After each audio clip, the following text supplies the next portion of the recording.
Salve, salve família vascaína. E aí, como é que vocês estão? Tudo certo? Bom, eu sou o Thiago, estou aqui para mais um vídeo nos canais MC Vasco Play e Mário Coelho Vasco, beleza, rapaziada? Então, já vou te pedir aquele protocolo bem padrão.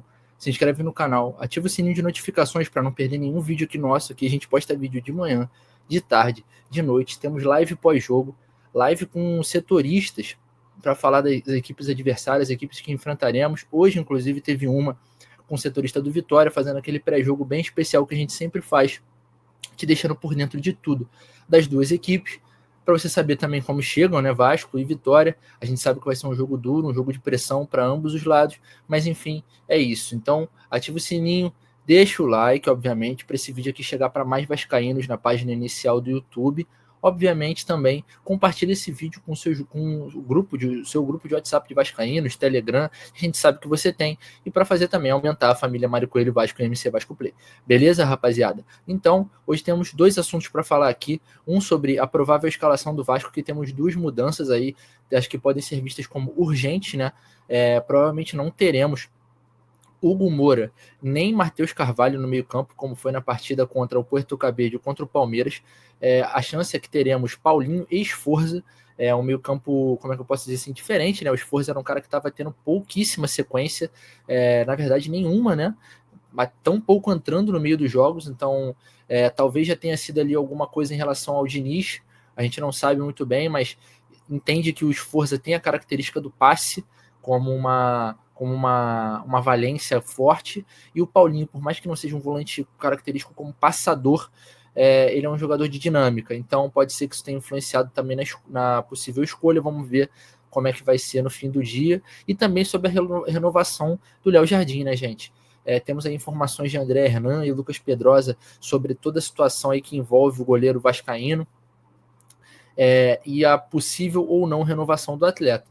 A situação é a seguinte: segundo o André Hernan, Léo Jardim possivelmente não jogaria, ou talvez não jogue, contra o Lanús, a partida da Sul-Americana. Por quê? Porque essa é a partida que, se o Léo Jardim entrar em campo com a camisa do Vasco, acionará o gatilho no seu contrato atual em relação a mais um ano de renovação automática do atleta. E devido a essa trava nas negociações do seu empresário e o atleta, isso significaria ali, de repente, uma espera para ver as sondagens do mercado, ou de repente externalizando ali uma vontade de um salário muito maior, não sei, mas essa trava do atleta e essa notícia, elas convergem numa situação do atleta não querer renovar, correto? Porém, segundo o Lucas Pedrosa,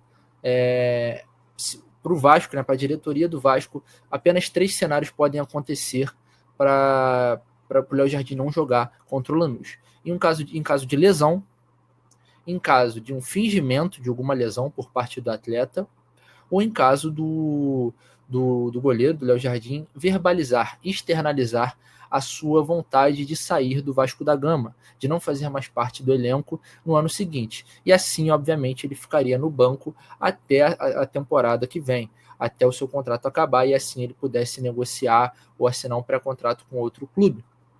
Só que, na visão da diretoria do Vasco, o profissionalismo do atleta não deixaria com que ele fizesse isso. O Vasco vê o Léo Jardim como um atleta extremamente profissional e não o vê fazendo nenhum dos tipos de cenários possíveis.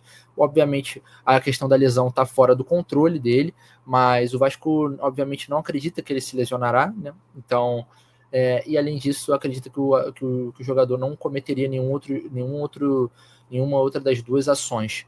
Então, é complicado. Segundo o Lucas Pedrosa, o Vasco vem enviando propostas durante 3 meses, com salários cada vez maiores, chegando até a dobrar os vencimentos do atleta. Porém, só a última proposta foi respondida agora pelo seu agente Paulo Pitombeira, onde a contraproposta feita jogou os valores dos salários lá no alto, o que seria irrisório para o Vasco no momento. Então, o Vasco deve enviar ali uma outra contraproposta para assim chegarem num denominador comum para ver como o atleta pode renovar com o Vasco. Mas lembrando que tem nos perfis das redes sociais falando nisso, até sigam a gente no nosso Twitter, nosso Instagram, porque lá a gente solta muita coisa em dia de jogo. Logo depois da partida contra o Lanús, dentro de casa, pela Sul-Americana, na zona mista, o goleiro falou e disse que tem vontade de ficar sim no Vasco da Gama. A gente sabe que a situação não é legal, o goleiro toma muitos gols, por muitas vezes fica muito exposto desde 2023, quando chegou ao clube. A gente sabe disso, mas, enfim, ele vem recebendo a chance ali. O Vasco, nesses contratos, vem fazendo um planejamento para ele se tornar ídolo da equipe, porque por tudo que ele já passou, por tudo que ele já fez pelo clube. Então, o Vasco tem esse planejamento e isso, querendo ou não, é raro para um goleiro. O goleiro, geralmente, quando troca de clube, ele pode acabar ficando no banco e assim pode ser por anos e anos e anos.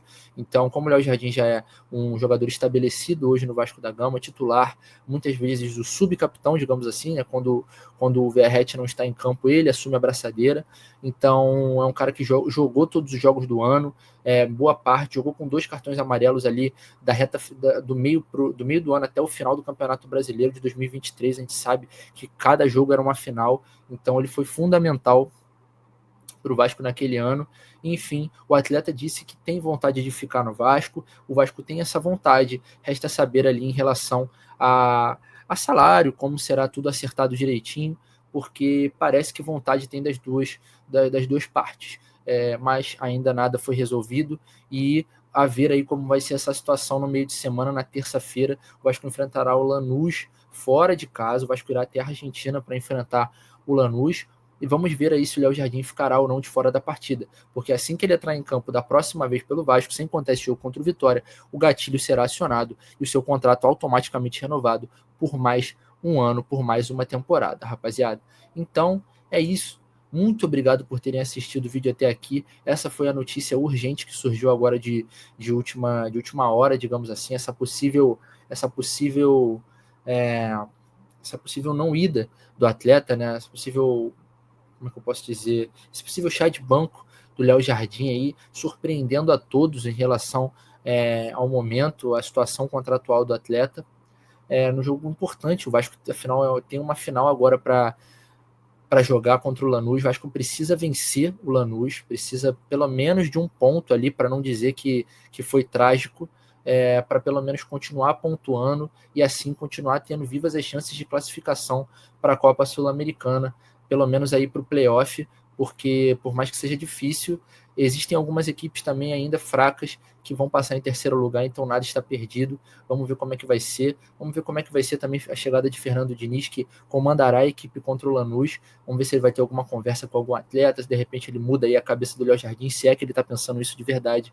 Enfim, a ver como as coisas vão acontecer, mas fato é que não chega em boa hora essa notícia, porque daqui a pouquinho, eu tô gravando esse vídeo 5h20, daqui a pouquinho tem Vasco e Vitória pelo Campeonato Brasileiro, beleza, rapaziada? Jogo difícil, pressão dos dois lados, mas de repente aí, se Deus quiser, a gente vai sair com a vitória, a primeira vitória fora de casa, pra gente dar uma respirada, beleza? Tamo junto, muito obrigado, faz aquele protocolo, deixa o like, ativa o sininho, se inscreve no canal, compartilha e até a próxima. Valeu!